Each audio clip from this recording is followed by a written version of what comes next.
السلام علیکم ورحمۃ اللہ وبرکاتہ۔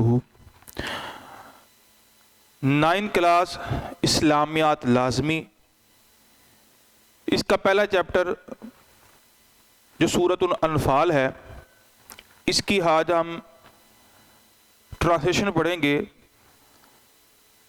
تو ٹرانسلیشن سے پہلے سورۃ الانفال کا جو تعارف ہے وہ کیا ہے کہ سورہ انفال کس کو کہتے ہیں، اس کا وجہ تسمیہ کیا ہے۔ تو سورۃ الانفال نفل سے ہے، نفل کی جمع انفال ہے، یعنی مال غنیمت۔ پہلی جنگوں کے اندر جب لڑائی ہوتی تو جیتنے والا وہ مال جب اکٹھا کر لیتا تو وہ سارے کے سارے مال کو ایک ڈھیر کی شکل بنا دیا جاتا، آسمان سے بجلی جاتی اور اس کو جلا کر راکھ کر دیتی تھی۔ اب نبی علیہ السلام کے زمانے کے اندر جب جنگ بدر ہوئی، مسلمانوں کو وہاں پر فتح عطا ہوئی، اللہ رب العالمین نے کی، تو اب مسئلہ یہ قرار پایا کہ وہ جو مال غنیمت مسلمانوں کو ملا تھا اس کا کیا کیا جائے۔ اور صحابہ کرام رسول اللہ صلی اللہ علیہ وسلم سے مال غنیمت کے بارے میں سوال کر رہے تھے کہ اس مال غنیمت کا ہم کیا کریں۔ تو اس وقت حالات مسلمانوں کے بہت ہی برے تھے اور تنگ دستی بھی تھی، مال بھی نہیں تھا، پیسہ بھی نہیں تھا۔ تو اللہ رب العالمین نے مسلمانوں پر کرم کیا اور وہ مال غنیمت ان پر حلال قرار دے دیا۔ تو آئیے ہم اس کی ٹرانسلیشن پڑھتے ہیں، اس کا ترجمہ پڑھتے ہیں۔ آپ اپنی بک کو کھول لیں اور جہاں جہاں میں پڑھتا جاتا ہوں اپنی انگلی اس کے اوپر رکھ کر آپ بھی اس ترجمے کو ساتھ پڑھنا شروع کر دیں۔ بسم اللہ الرحمن الرحیم۔ یسألونک عن الانفال، وہ آپ سے مال غنیمت کے بارے میں سوال کرتے ہیں۔ قل الانفال للہ والرسول، کہہ دیجئے مال غنیمت اللہ اور اس کے رسول کا مال ہے۔ فاتقوا اللہ واصلحوا ذات بینکم، اب اللہ سے ڈریے اور آپس کے جو تعلقات ہیں اس کو درست کریے۔ وَأَطِيعُوا اللَّهَ وَرَسُولَهُ، اور اللہ اور اس کے رسول کی اطاعت و فرما برداری کیجیے۔ ان کنتم مؤمنین، اگر تم فرما بردار ہو، ایمان لانے والے ہو۔ اب آگے اللہ رب العالمین نے مومنوں کی صفات بیان کی ہیں۔ پہلی صفت کیا ہے؟ انما المؤمنون الذین اذا ذکر اللہ، بے شک مومن تو وہ ہیں کہ جن کے سامنے اللہ کا ذکر کیا جاتا ہے، واجلت قلوبہم، ان کے دل ڈر جاتے ہیں۔ تو پیارے بچوں، جب تک کہ آپ ان آیات میں جو خاص کچھ ورڈز ہیں ان کے ترجمے کو یاد کر لیں گے تو آپ کے لیے ترجمہ کرنا آسان ہو جائے گا، زیادہ سہل ہو جائے گا۔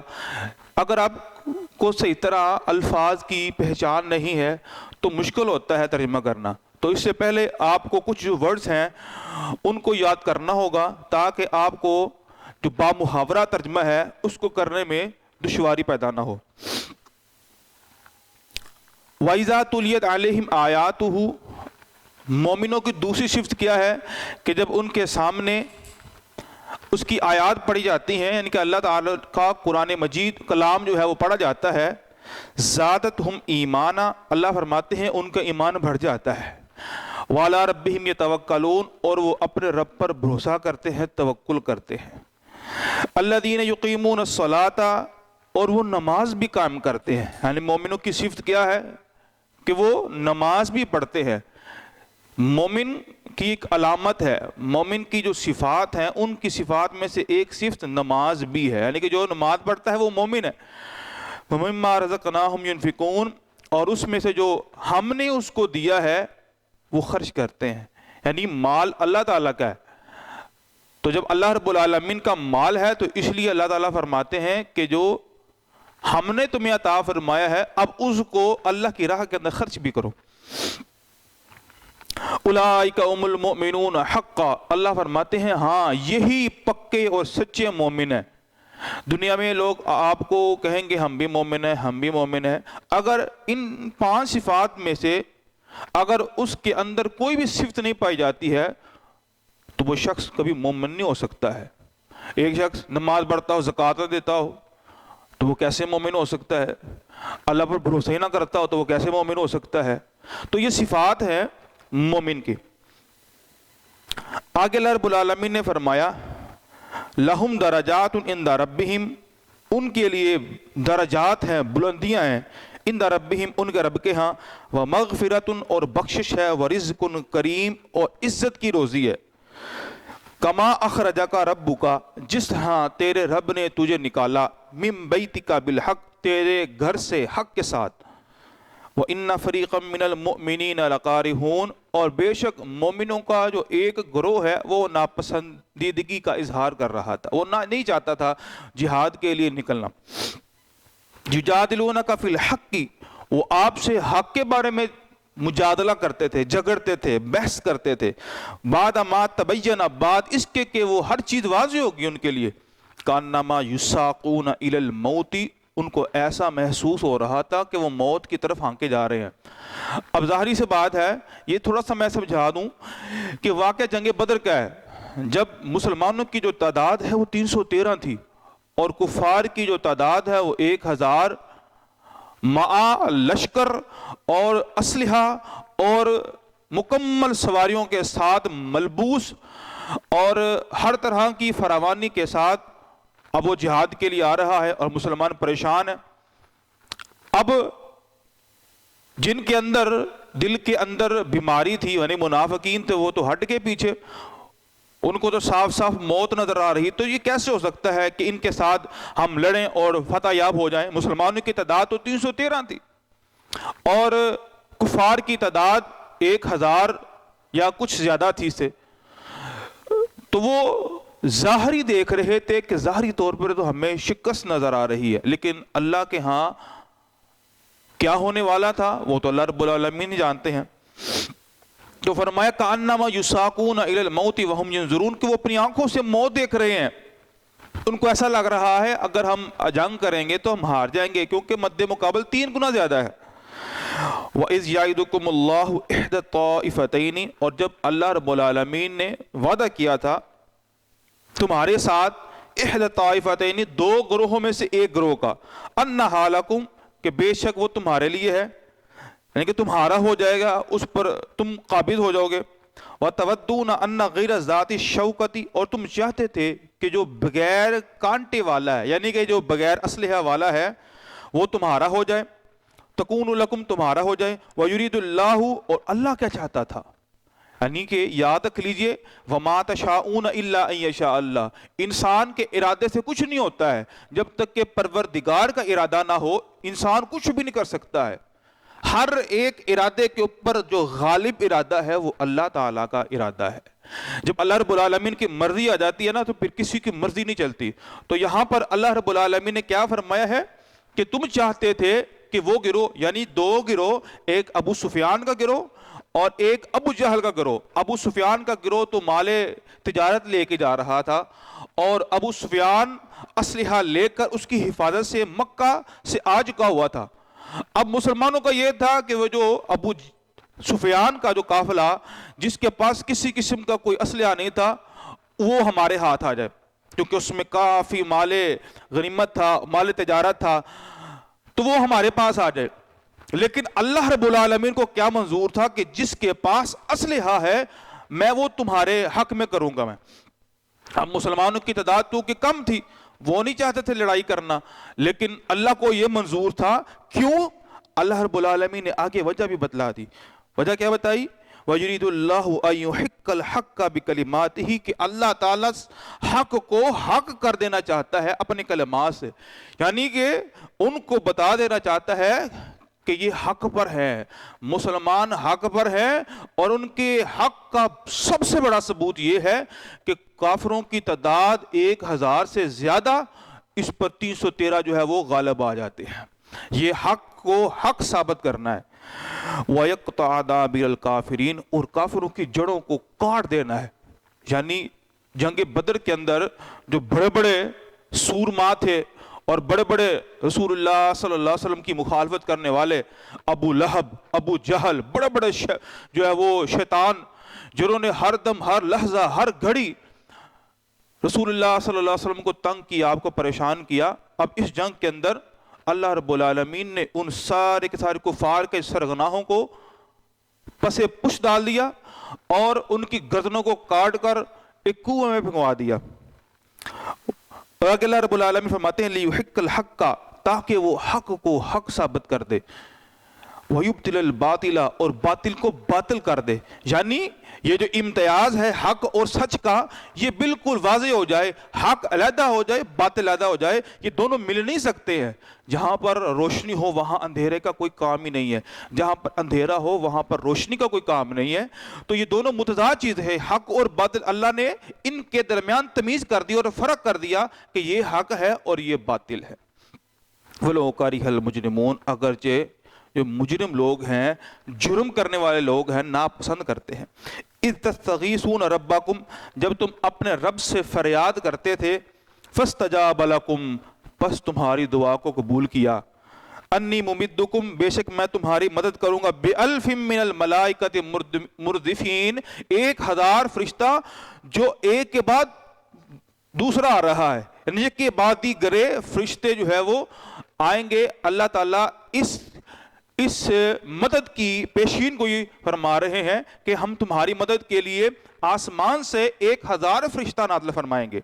وما جعلہ اللہ الا بشرا، اور یہ اللہ رب العالمین نے رسول اللہ صلی اللہ علیہ وسلم اور صحابہ کرام کو اطمینان کر رکھنے کے لیے کہ آپ پریشان نہ ہو. آپ جنگ بدر کے اندر اترنے لگے ہیں تو اس کا مطلب یہ نہیں ہے کہ اللہ نے آپ کو چھوڑ دیا ہے.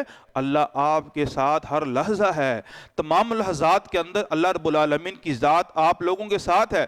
تو وما جعلہ اللہ، نہیں ہے بنایا اللہ تعالیٰ نے، الا بشرا، مگر خوشخبری، ولتطمئن بہ قلوبکم، تاکہ تمہارے دل جو ہے وہ اس سے مطمئن ہو جائیں کہ اللہ نے تمہیں چھوڑا نہیں ہے، اللہ تمہارے ساتھ ہے. اور حدیث میں آتا ہے کہ جنگ بدر کے اندر اللہ رب العالمین بھی شریک تھے.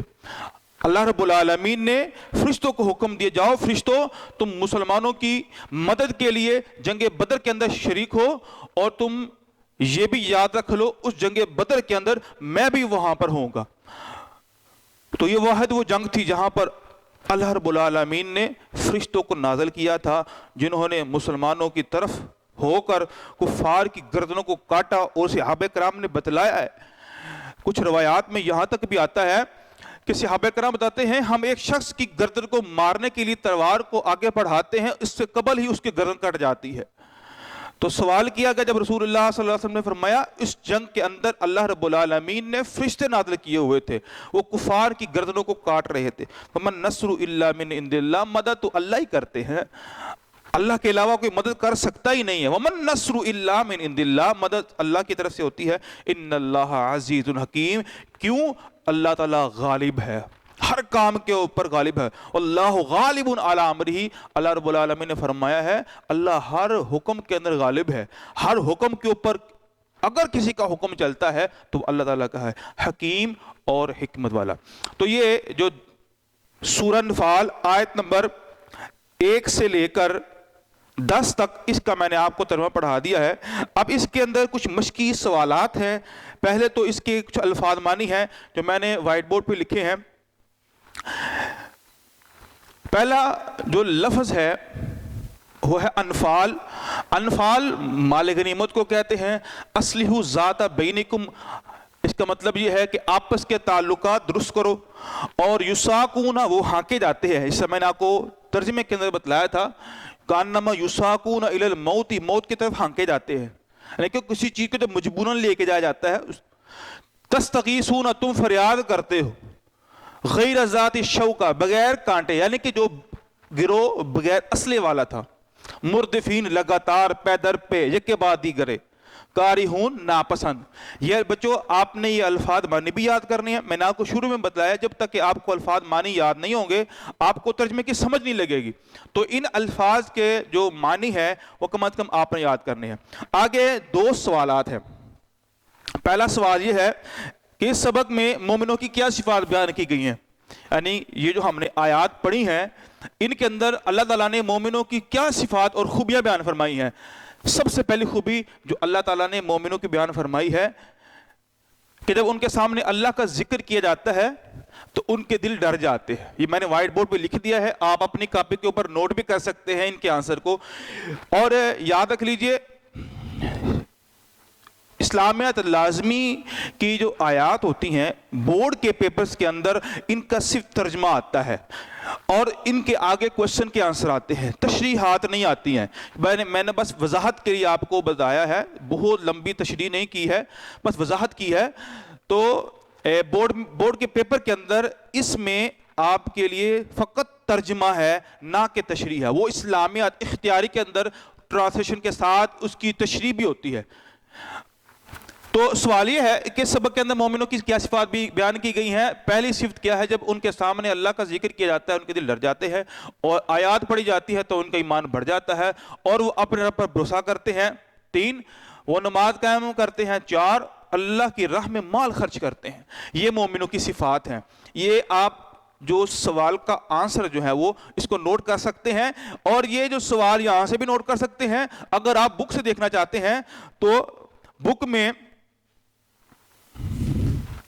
جو آیت نمبر 2 ہے, آیت نمبر 2 اور آیت نمبر 3, اگر اس کے ترجمے کو یاد کر لے جائے تو یہی اس کا آنسر ہے. میں نے اس کو یہاں پر بھی لکھ دیا ہے اور آپ کو آیت کا نمبر بھی بتلا دیا ہے, آیت نمبر 2 اور آیت نمبر 3, ان میں اس کا آنسر ہے. دوسرا سوال یہ ہے, 2 گروہوں سے کیا مراد ہے؟ جو میں نے بتایا ہے احدی الطائفتین انھا لکم, کہ 2 گروہوں میں سے ایک گروہ تمہارا ہو جائے گا. 2 گروہوں سے مراد کیا ہے؟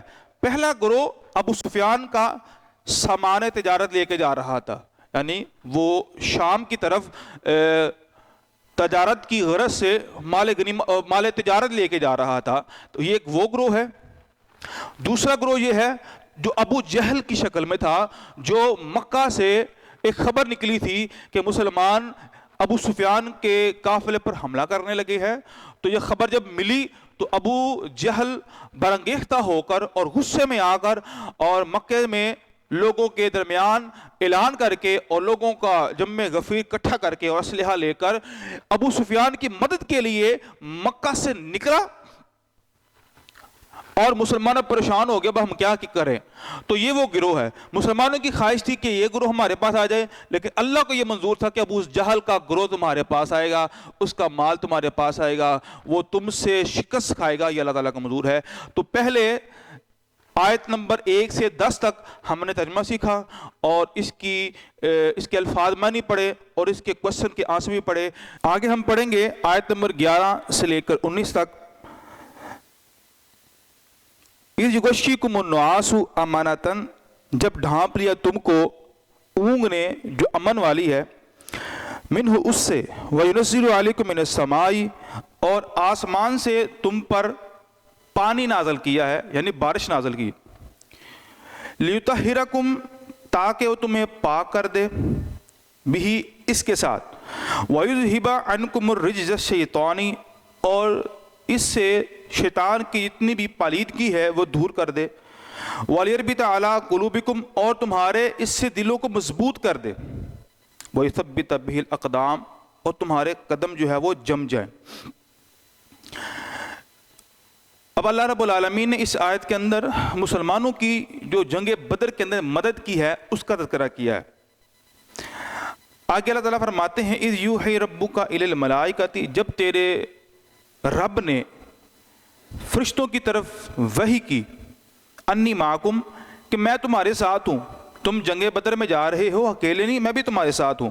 فَثَبِّتُ الَّذِينَ آمَنُوا, تم نے ایمان والوں کے دلوں کو مضبوط کرنا ہے, یعنی ان کے دلوں کے اندر خوف و ہراس جو ہے وہ آنے نہیں دینا ہے اور ان کے دلوں کو مضبوط کرنا ہے. اب جب بارش ہوئی, بارش کا مقصد بھی یہی تھا اور اونگ کا مقصد بھی یہی تھا کہ مسلمانوں کے اندر جتنی بھی شیطانی خیالات آ رہے ہیں شیطان کے ذریعے وہ سارے کے سارے رفع اور دور ہو جائیں.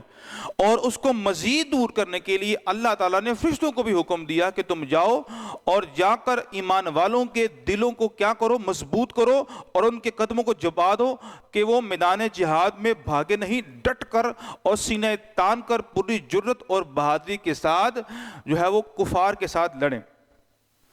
اللہ نے جب فرمایا فثبت الذین آمنوا, ایمان والوں کے دلوں کو مضبوط کرو, ثابت قدم رکھو اور ان کو تسلی بھی دو.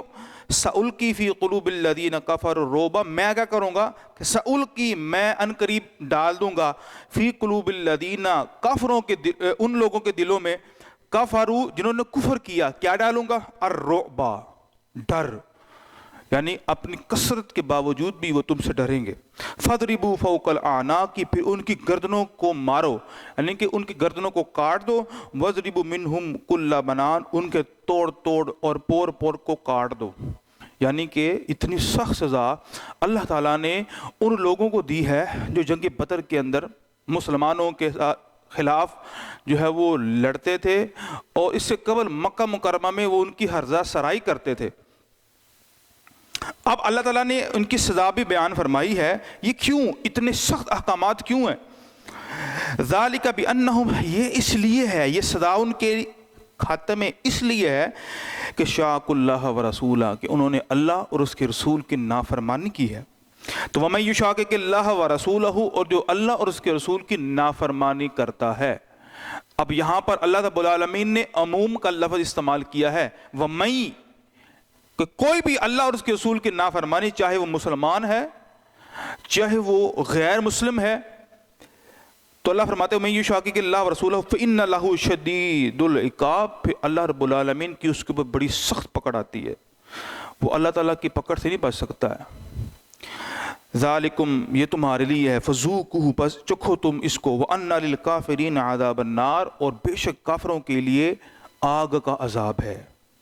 یا ایھا الذین آمنوا، اے ایمان والو، اذا لقیتم الذین کفروا، جب تم کفار سے ملو، زحفاً فلا تولوہم الادبار، جب تمہارا کفار کے ساتھ مقابلہ ہو میدان جنگ کے اندر، فلا تولوہم الادبار، پھر تم منہ پھیر کر اور پیٹ پھیر کر اس جنگ سے جو ہے وہ راہ فرار اختیار نہ کرو، یعنی کہ ڈٹ کر لڑو.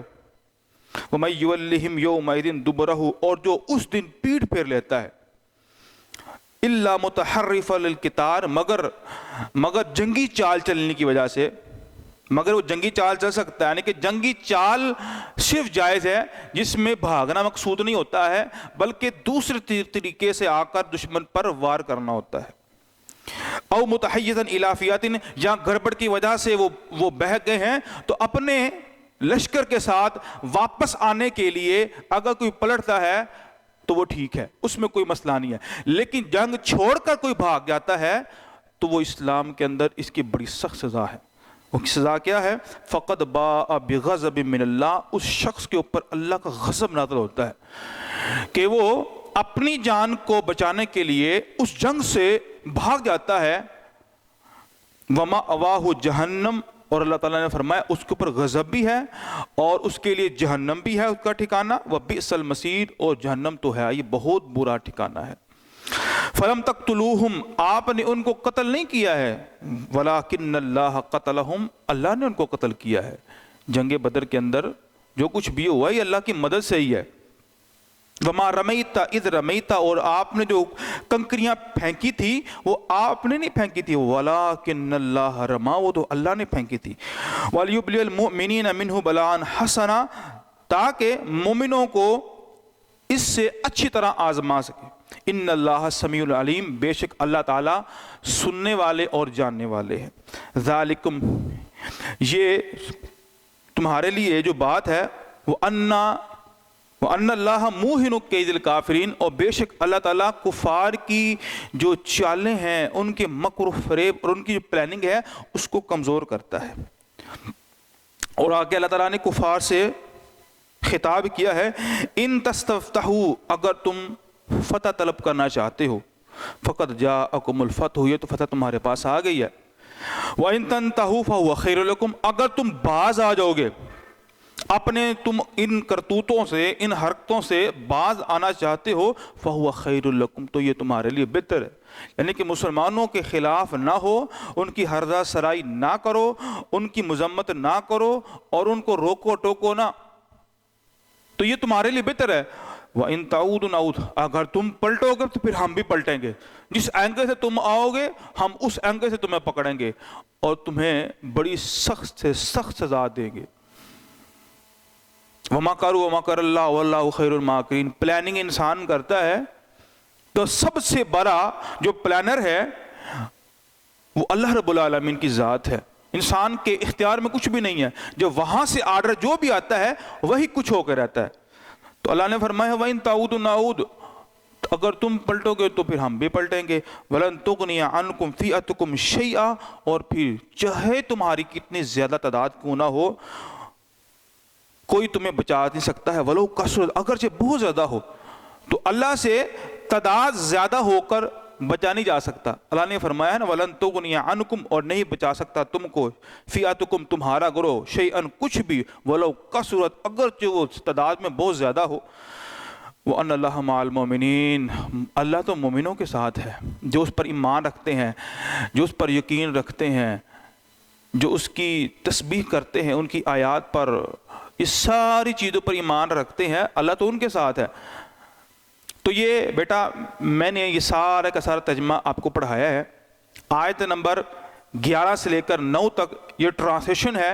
میں نے آپ کو پہلے ہی بتلایا ہے بورڈ کے پیپر کے اندر اسلامیت لازمی کی فقط یہ ٹرانسلیشن آتی ہے، ترجمہ آتا ہے، آپ نے اس ترجمے کو بھرپور یاد کرنا ہے۔ اب اس کی ایکسرسائز کے اندر کچھ الفاظ معنی ہیں، وہ میں نے بورڈ پہ لکھ دیے ہوئے ہیں۔ پہلا معنی ہے یغشی، یغشی کا معنی ہے وہ ڈھانپ دیتا ہے، رجز شیطانی، شیطان کی نجاست، وہ جو شروع میں آیت میں پڑھی ہے، زحفن، لشکر کشی کی صورت میں، یعنی کہ جو دشمن لشکر کشی کی صورت میں آتا ہے اس کے بارے میں بات ہو رہی ہے۔ متحیزن الی فئۃ، کسی فوج سے جا ملنے کا، یعنی کہ اپنے لشکر سے جا ملنے کی پلاننگ ہو تب جا کر پیٹ پھیرنا جائز ہے اور بھاگنا حرام ہے۔ رمیتا، تو نے پھینکا، لیبلیا، تاکہ وہ آزمائے، آپ کا امتحان لے، چیک کرے، النعاس، اونگ یا غنودگی، یعنی کہ جنگ بدر کے اندر مسلمانوں کو غنودگی طاری ہوئی اور ایسی نیند طاری ہوئی کہ جب وہ سو کر اٹھتے ہیں تو سارے کا سارا روب جو ان کے دلوں پر چھایا ہوا تھا وہ ختم ہو گیا۔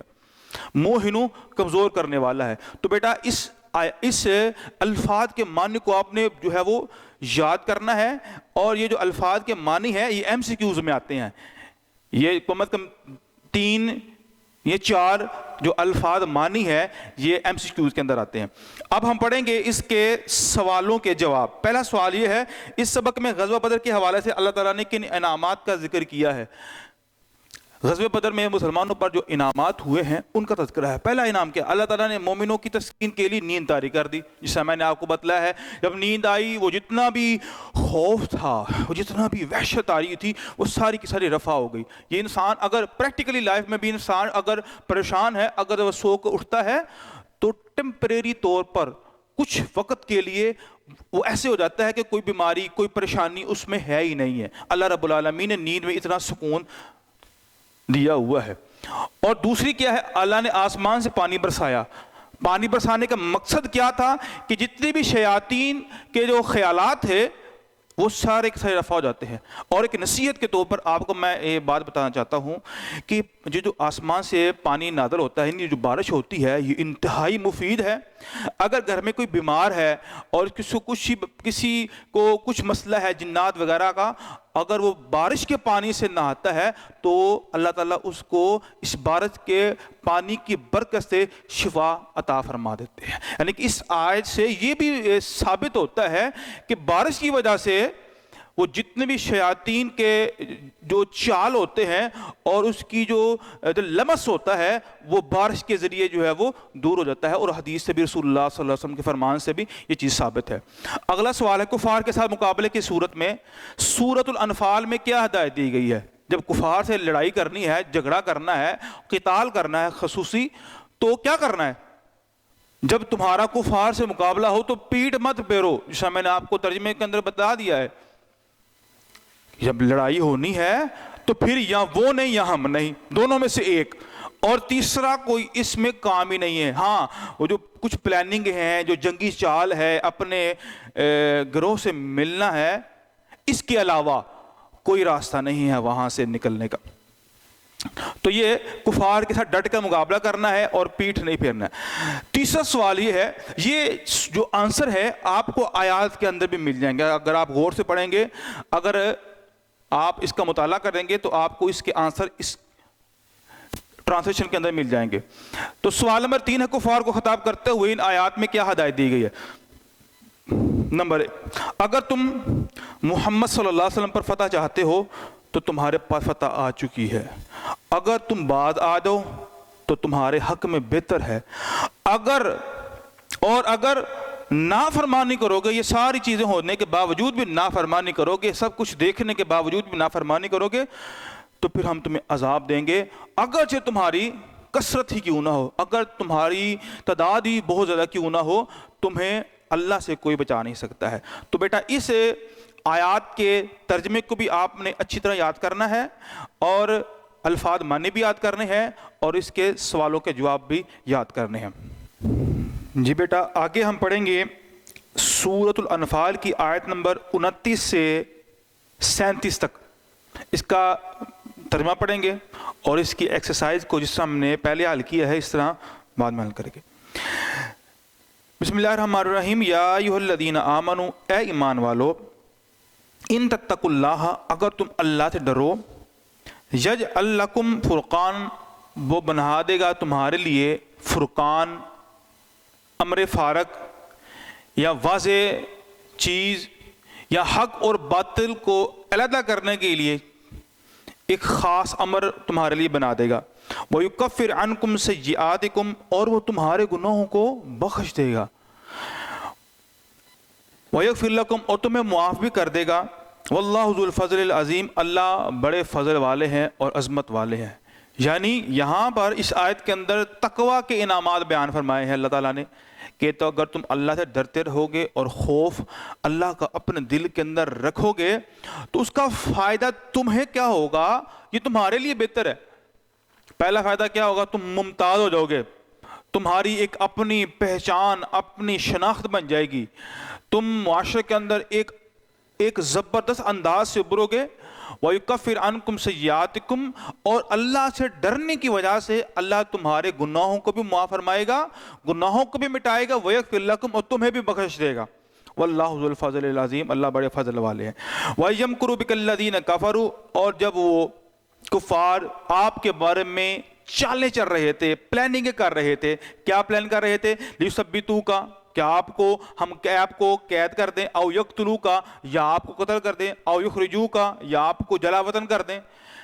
یعنی جب رسول اللہ صلی اللہ علیہ وسلم ابھی ہجرت نہیں کی تھی تو کفار نبی علیہ السلام کے بارے میں پلاننگ کر رہے تھے، اب آپ کے ساتھ کیا کیا جائے، کیونکہ آپ کسی بھی انداز سے ان کی ان باتوں کو مان نہیں رہے تھے۔ انہوں نے بڑے بڑے ہتھ کنڈے استعمال کیے کہ رسول اللہ صلی اللہ علیہ وسلم کو کسی طرح ان کی دعوت سے روک دیا جائے، لیکن رسول اللہ صلی اللہ علیہ وسلم روک نہیں رہے۔ آپ نے ہر طرح کی ان کی جو انہوں نے لالچ دیا ہے، آپ نے ہر طرح سے ان کا انکار کر دیا ہے، اور ان کے منہ پر یہ ساری کی ساری دنیا کی چیزیں ماری، اور اللہ رب العالمین نے ان کے اس پلان کے بارے میں جو رسول اللہ صلی اللہ علیہ وسلم کے خلاف بنا رہے تھے، ہر چیز پیش کرنے کے بعد اب پلان 3 بنائے، یا آپ کو قید کر دیں، یا آپ کو قتل کر دیں، یا آپ کو جلا وطن کر دیں۔ یہ 3 پلان بنا رہے تھے۔ یہ زمین پر بیٹھ کر وہ کفار رسول اللہ کے بارے میں پلاننگ کر رہے ہیں۔ وَيَمْكُرُونَ وَيَمْكُرُ اللَّهُ، اور عرش والا آسمانوں پر پلان کر رہا ہے۔ اللہ رب العالمین نے پلان کیا ہے اور انہوں نے بھی پلان کیا ہے، اور میں نے آپ کو پہلے ہی بتایا تھا ہر پلان کے اوپر ایک اللہ کا ہی پلان غالب آتا ہے۔ واللہ خیر الماکرین، اور اللہ بہترین پلانر ہے، بہترین چال چلنے والے ہیں۔ وَإِذَا تُتْلَىٰ عَلَيْهِمْ آیاتنا، جب پڑھی جاتی ہیں ان پر آیاتنا، ہماری آیات، قالوا، کہتے ہیں، قد سمینا، تحقیق ہم نے سنا ہے، لو نشاء لقلنا مثل هذا، اگر ہم چاہیں تو ہم بھی اس طرح کا کلام کہہ سکتے ہیں۔ یعنی قرآن پاک کے بارے میں ان کا خیال اس وقت یہ تھا کہ یہ جو نعوذ باللہ محمد رسول اللہ صلی اللہ علیہ وسلم نے خود اسے بنایا ہے، تو لہذا ہم بھی اسی طرح کا بنا سکتے ہیں۔ اللہ نے فرمایا، دوسرے مقاموں پر فرمایا، فَأْتُوا بِسُورَةٍ مِثْلِهِ وَادْعُوا شُهَدَاءَكُم من دون اللہ ان کنتم صادقین، اگر تم واقعی قرآن پاک جیسا کوئی کلام بنا سکتے ہو نا، تم پورا کلام چھوڑو، تم ایک سورت ہی بنا کے دکھا دو۔ تمہارے لیے قیامت تک چیلنج ہے، اور کوشش کی انہوں نے بنانے کی، یہ آپ کی انفارمیشن کے لیے ہے. انہوں نے کوشش کی بنانے کی، الفیل و ملفیل وما ادراک ملفیل، اس طرح کی صورتیں بڑی بنائیں، اور بنانے کے بعد خود ہی ان صفحات کو پھاڑ دیا اور خود ہی کہا کہ جو مزہ اس کلام کے اندر ہے وہ ہمارے لکھے ہوئے کلام کے اندر نہیں ہے. تو اس سے یہ ثبوت ان کے سامنے واضح ہو گیا، یہ کلام نبی الاسلام نے نہیں لکھا ہے، یہ منزل من اللہ ہے، یہ آسمان کی طرف سے اللہ رب العالمین نے نازل فرمایا ہے. اب قرآن پاک کی سب سے چھوٹی کون سی صورت ہے؟ میں آپ سے سوال کرتا ہوں، قرآن پاک کی جو سب سے چھوٹی صورت ہے وہ کون سی ہے؟ سورہ کوثر ہے. انا اعطیناک الکوثر. اللہ تعالیٰ نے یہ چیلنج دیا ہے، یہ 3 لائنوں والی 3 آیات والی یہ جو صورت ہے، اتنی صورت تم بنا کے دکھا دو اور اس میں وہ جو چاشنی ہے، وہ جو مزہ ہے، اسی طرح کا ہونا چاہیے. لیکن وہ سارے کے سارے جو ہے وہ منہ بند ہو گئے اور کلمیں ٹوٹ گئی. اور اس طرح سے لکھنے سے آج بڑے بڑے تھے، بڑے بڑے عربی دان تھے جن کو اپنی زبانوں پر ناز تھا، اللہ رب العالمین نے یہ چیلنج کیا اور آج تک وہ چیلنج برقرار ہے اور تا قیام قیامت تک یہ چیلنج برقرار رہے گا.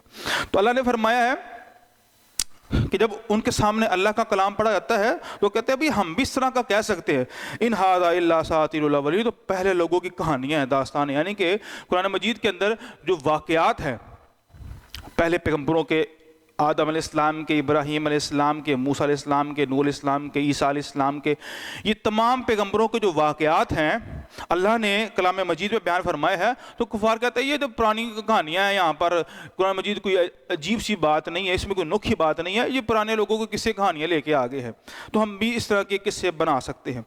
وَإِذْ قَالُوا اللَّهُمَّ، اور جب کہا انہوں نے اللہم، اے اللہ، ان کان ھذا ھو الحق، اگر یہ واقعی یہ سچ ہے، من عندک، آپ کی طرف سے، یعنی کہ اللہ کے رسول صلی اللہ علیہ وسلم کے بارے میں بیان فرما رہے ہیں کہ وہ یہ قرآن جو لے کے ہیں یہ واقعی سچ ہے نا، تو پھر کیا کرو، فَأَمْطِرْ عَلَيْنَا حِجَارَةً مِّنَ السَّمَاءِ، اللہ سے کہہ رہے ہیں اگر یہ واقعی سچ ہے نا تو پھر آسمان سے پھر پتھر برسا دو. حجارت من حجارت، حجر کی جمع ہے پتھر، من السماء، آسمان سے، او ائتنا بعذاب علیم، یا ہمارے پاس کوئی دردناک عذاب لے آؤ. اگر واقعی محمد صلی اللہ علیہ وسلم سچے ہیں تو ہم پر عذاب نازل فرمائے. اور ایک دوسرے مقام پر اللہ تعالیٰ نے ارشاد فرمایا ہے اگر اللہ تعالیٰ نے کتاب محفوظ کے اندر نہ لکھا ہوتا تو اللہ تعالیٰ ان پر ضرور عذاب لے کے آتی. یہ پہلی امتیں بھی تھی، لوط علیہ السلام کی قوم، نوح علیہ السلام کی قوم، وہ بھی یہ دعویٰ کرتے تھے اگر آپ واقعی سچے ہیں نا تو آپ عذاب لے کے آئیں، آپ کوئی بھی اللہ سے دعا کریں ہم پر عذاب آئے، ہم مر جائیں. تو اللہ نے فرمایا کہ اللہ جو کتاب محفوظ کے اندر جو لکھ دیا ہوا ہے اسی طرح ہونا ہے، اگر وہاں نہ لکھا ہوتا اللہ ان پر عذاب نازل کر کے ان کو تباہ و برباد کر دیتا. وما کان اللہ لیعذبہم، اور یہاں پر اللہ تعالیٰ نے فرمایا اللہ عذاب کیوں نہیں دیتا ہے.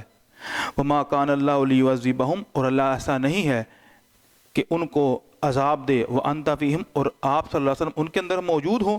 وما کان اللہ معذبہم، اور اللہ ایسا نہیں تھا کہ ان کو عذاب دے، وہم یستغفرون، اور وہ اللہ تعالیٰ سے بخشش مانگ رہے ہو. یعنی کہ جو لوگ اللہ سے بخشش مانگتے ہیں، توبہ استغفار کرتے ہیں، ایسے لوگوں پر اللہ کا عذاب کبھی نہیں آتا ہے.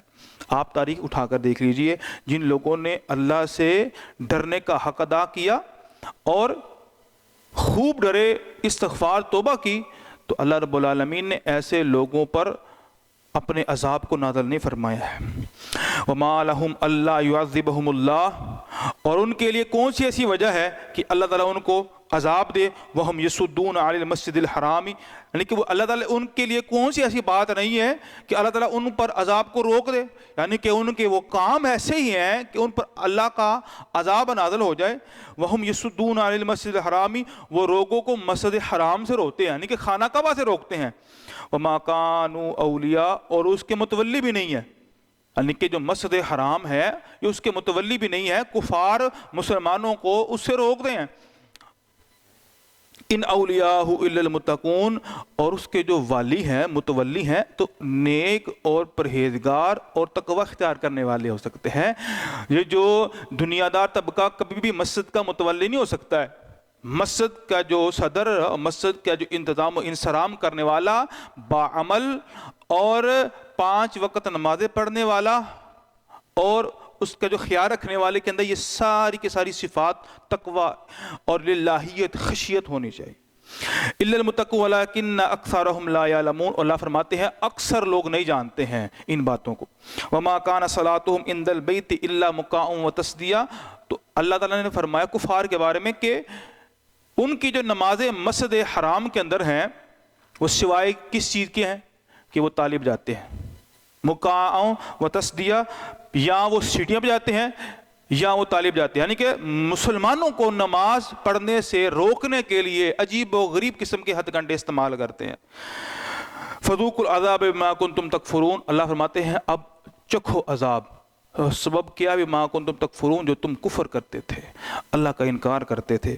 ان الذین کفروا، بے شک وہ لوگ کفروا جنہوں نے کفر کیا ہے، ينفقون، وہ مال خرچ کرتے ہیں، اموالہم، اپنا مال وہ خرچ کرتے ہیں اپنا مال، لیصدوا عن سبیل اللہ، تاکہ وہ اللہ کے راستے سے روک سکیں، تاکہ ان کو اللہ کے راستوں سے وہ روک سکیں، یعنی کہ مسجد جانے سے روک سکیں. فَسَيُنْفِقُونَهَا، پس ان قریب وہ خرچ کریں گے. ثُمَّ تَكُونُ عَلَيْهِمْ حَسْرَةً، پھر ان کے لیے سوائے حسد کے لیے کوئی اور چیز نہیں. ثُمَّ يُغْلَبُونَ، پھر وہ مغلوب ہو جائیں گے. یعنی کہ مسلمانوں کو جو مسجد حرام سے نکالتے اور ان کو نماز پڑھنے سے روکتے ہیں اور اس پر پیسہ بھی خرچ کرتے ہیں، اللہ فرماتے ہیں ایک وقت آئے گا یہ سارے کا سارا پیسہ ان کا ضائع ہو جائے گا اور وہ مغلوب ہو جائیں گے. اللہ تعالیٰ مسلمانوں کو غالب کر دیں گے اور مسلمان ایک فاتح کی حیثیت سے اب وہاں پر داخل ہوں گے. یعنی کہ فتح مکہ کی بہت بڑی ایک پیشین گوئی کہ مسلمانوں کو جس جگہ سے نماز پڑھنے کی اجازت نہیں تھی، جس جگہ پر مسلمانوں کا آنا بھی دوبار ہو گیا ہوا تھا، اللہ رب العالمین نے پھر وہ جگہ مسلمانوں کو واپس لوٹائی بھی ہے.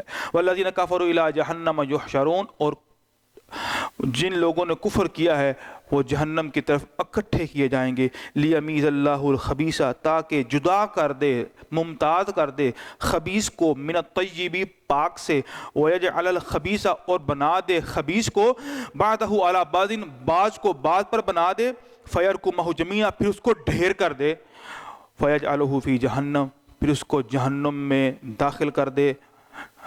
اولئک هم الخاسرون، یہی لوگ ہیں خسارہ پانے والے. یعنی کہ جو صحیح گھاٹے میں ہے، نقصان میں ہے، یہی وہ لوگ ہیں جنہوں نے کفر کیا ہے اور اللہ کی آیات کا انکار کیا ہے اور رسول اللہ صلی اللہ علیہ وسلم کا استہزاء اور تمسخر اڑایا ہے. تو اللہ رب العالمین فرماتے ہیں یہ لوگ خبیث ہیں اور ان کو اکٹھا کر کے اللہ تعالیٰ جہنم کی آگ میں پھینک دے گا. تو بیٹا یہ آیات کے ترجمے کو میں نے آپ کے سامنے بیان کر دیا ہے.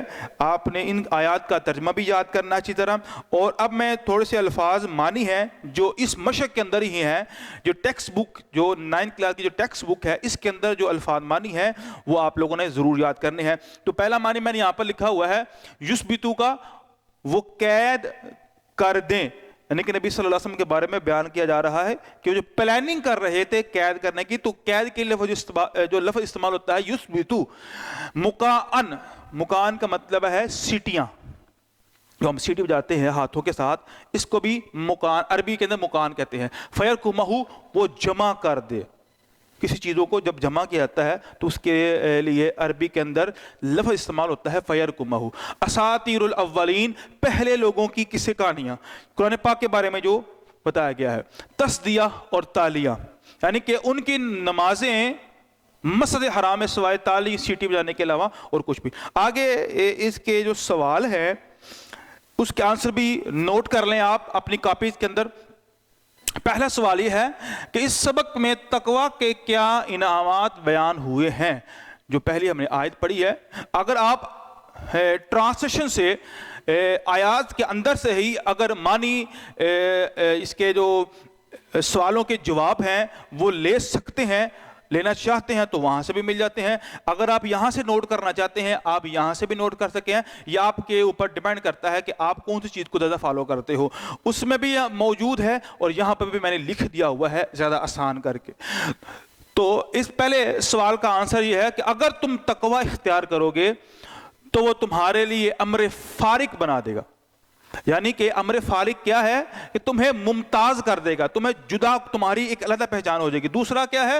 تمہارے گناہوں کو بخش دے گا۔ یعنی کہ اللہ رب العالمین تقوی اختیار کرنے کی وجہ سے دو انعامات دیتا ہے، خاص طور پر ایک انعام کیا ہے کہ اللہ تعالیٰ تقوی اختیار کرنے کی وجہ سے انسان کے گناہوں کو معاف کرتا ہے، ان کو بخشش عطا فرماتا ہے، اور دوسرا انعام کیا ہے؟ ان کے لیے ایک امر فارغ بنا دیتا ہے، ان کو جدا کر دیتا ہے، ان کی جو علیحدہ جو پہچان ہے وہ بنا دیتا ہے۔ دوسرا سوال کیا ہے؟ وَإِذْ يَمْكُرُ بِكَ الَّذِينَ كَفَرُوا میں کس واقعے کی طرف اشارہ ہے؟ یہ جو ایک واقعہ ہے تو وہ کون سا واقعہ ہے؟ اس آیت کے اندر کس واقعے کی طرف نشاندہی کی جا رہی ہے؟ یہ ہجرت کا واقعہ ہے، جب کفار آپ کے بارے میں سازش کر رہے تھے آپ کو قید کر لیں یا قتل کر دیں یا جلا وطن کر دیں۔ اس سے میں نے آپ کو ترجموں کے اندر وضاحت کی ہے کہ کفار رسول اللہ صلی اللہ علیہ وسلم کے بارے میں پلاننگ کر رہے تھے کہ آپ کو قتل کر دیں گے، یعنی کہ ہجرت رسول اللہ صلی اللہ علیہ وسلم نے ابھی نہیں کی تھی، آپ کے حوالے سے پلاننگ کی جا رہی تھی، ان کی دعوت کو ہم یہاں ہی ختم کر دیں، تو وہ پلاننگ کر رہے تھے۔ تو اللہ تعالیٰ نے ان کی پلاننگ کو بیان کیا ہے۔ کیا پلاننگ کر رہے تھے؟ تین طرح کی پلاننگ تھی، یا آپ کو قتل کر دیں، یا قید کر دیں، یا آپ کو جلا وطن کر دیں۔ یہ پلاننگ کر رہے تھے۔ وَيَمْكُرُونَ وَيَمْكُرُ اللَّهُ، اور اللہ رب العالمین پلاننگ کر رہا تھا۔ تو اس کا یہ آنسر ہے، یہ ہجرت کا واقعہ ہے۔ سوال نمبر 3 ہے، کفار کے مطالبے کے باوجود اللہ نے ان پر عذاب نازل کیوں نہیں کیا؟ حالانکہ وہ کہہ رہے تھے اب ہم پر عذاب نازل کر رہے ہیں۔ اگر واقعی آپ سچ ہیں، آپ حق ہیں، آپ جو کچھ لے کے آئے ہیں وہ سچ ہے پر مبنی ہے، تو آپ اللہ سے دعا کریں اور ہم پر عذاب آ جائے۔ تو اللہ نے اس کا جواب دیا ہے، خدا ایسا نہ تھا جب تک تم ان میں تھے انہیں عذاب دیتا، یعنی کہ آپ صلی اللہ علیہ وسلم کی ذات ان میں موجود تھی اور ان پر عذاب آ جاتا ہے، ایسا تو ممکن ہی نہیں ہے۔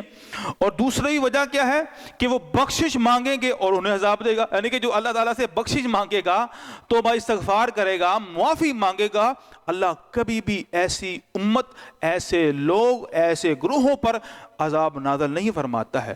تو بیٹا اس 3 سوالوں کے جو آنسر ہیں وہ آپ یہاں سے بھی نوٹ کر سکتے ہیں۔ اگر آیات میں اگر آپ تلاش کریں گے تو وہ بھی بالکل، پہلے میں آپ کو بتا ہی دیتا ہوں، پہلے سوال کا جو آنسر ہے وہ پہلی آیت ہے۔ دوسرے جو سوال کا جو آنسر ہے وَيَمْكُرُ بِكَ الَّذِينَ كَفَرُوا، وہ بھی دوسری آیت ہی ہے، دوسری آیت میں اس کا آنسر موجود ہے۔ اور کفار کے مطالبے کے باوجود ان پر عذاب نازل کیوں نہ ہوا، تیسرا جو آنسر ہے جی آیت نمبر 4 ہے، یعنی کہ پہلی 3 آیت کو چھوڑ کر جو چوتھی آیت ہے وَمَا كَانَ اللَّهُ لِيُعَذِّبَهُمْ وَأَنْتَ فِيهِمْ وَمَا كَانَ اللَّهُ مُعَذِّبَهُمْ وَهُمْ يَسْتَغْفِرُونَ، یہ اس کا آنسر بھی ہے۔ اگر آپ ورڈ ٹو ورڈ آیت کے ترجمے کو بطور آنسر یاد کرنا چاہتے ہیں تو یہ بھی ٹھیک ہے، اگر آپ اس کو دیکھ کر یاد کرنا چاہتے ہیں تو یہ بھی ٹھیک ہے۔ یہاں پر ہے آپ کو زیادہ کون آسان لگتا ہے، تو بیٹا آپ نے یاد کرنا اچھی طرح اس کو سمجھ کر اس کو یاد بھی کرنا ہے اور اس کو نوٹ بھی کرنا ہے۔ Thank you. ویڈیو پسند آئی تو لائک کریں، اپنی رائے کمنٹ کریں، ایسے ہی مزید ویڈیوز کے لیے ہمارا چینل سبسکرائب کریں اور بیل کا آئیکن دبائیں تاکہ آپ کو ہر ویڈیو کا نوٹیفیکیشن ملتا رہے۔